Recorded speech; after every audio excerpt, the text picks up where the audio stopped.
সে আইন পুলিশ যেমন ব্যবস্থা নেবে। আদালত তার আদেশে কোথাও বলেনি যে মিছিল করতে পারবে না, কেন মিছিল করাটা মানুষের সাংবিধানিক অধিকার। সেই সাংবিধানিক অধিকার প্রয়োগ করার জন্য পুলিশের অনুমতির কোনো প্রয়োজন নেই। এটা আমি বারে বারে বলে আসি যে পুলিশের অনুমতির কোনো প্রয়োজন নেই, কিন্তু অধিকাংশ মানুষ তারা শান্তি রক্ষার্থে পুলিশকে তারা জানান, পুলিশ সেই সুযোগ নেয়। কোনো বাধা নেই, শান্তিপূর্ণ মিছিল করবেন, সকলে মিলে করবেন। এবং পুলিশ যদি বাধা দেয়, পুলিশ যদি বেআইনি কাজ করে, তাহলে পুলিশের বিরুদ্ধে আইনি ব্যবস্থা নেওয়ার জন্য আপনারা প্রস্তুত থাকবেন। এই সাংগঠনিক প্রস্তুতিটা নিন, তাহলে দেখবেন যে পশ্চিমবঙ্গ শুধু নয়, ভারতবর্ষে সর্বত্রই পুলিশের জুলুমবাজি কমতে শুরু করবে।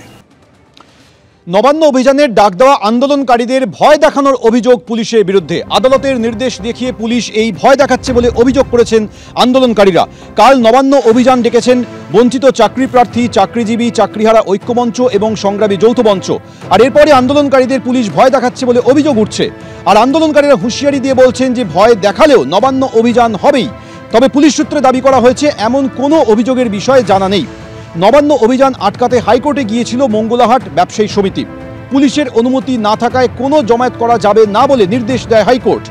একাধিকবার আবেদন জানালেও মিছিলের অনুমতি দেয়নি পুলিশ। আর এবার আন্দোলনকারীরা অভিযোগ করছেন পুলিশ তাদের ভয় দেখাচ্ছে।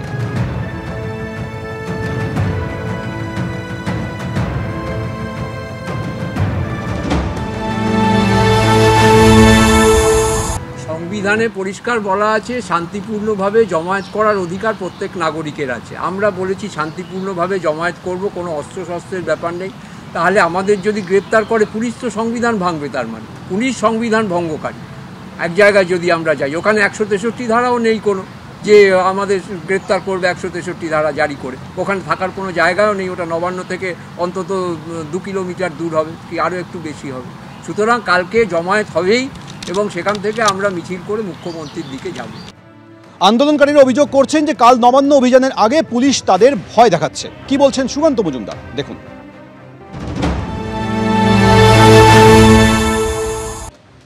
দেখুন, প্রথম কথা হচ্ছে হাইকোর্টের যে বিধিনিষেধ আছে সেটা সবার মানা উচিত, সেটা মেনেই আন্দোলন করা উচিত।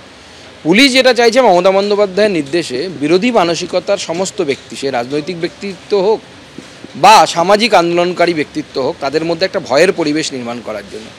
এটা কাইন্ড অফ একটা এমার্জেন্সির মতো। ইন্দিরা গান্ধীরই তো চেলা বা চেলি যাই বলুন না কেন, তো তারা ইন্দিরা গান্ধীর দেখানো পথই অলিখিতভাবে কীভাবে করা যায় সেই পথেই হাঁটছেন।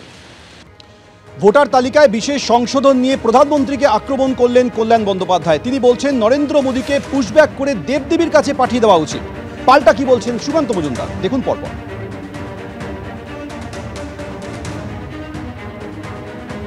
বাড়ি বাড়ি যে আমি যদি বাড়িতে না থাকে তাহলে আমার ভোটার লিস্টে নাম উঠবে না, এটা কোনো কথা হলো না।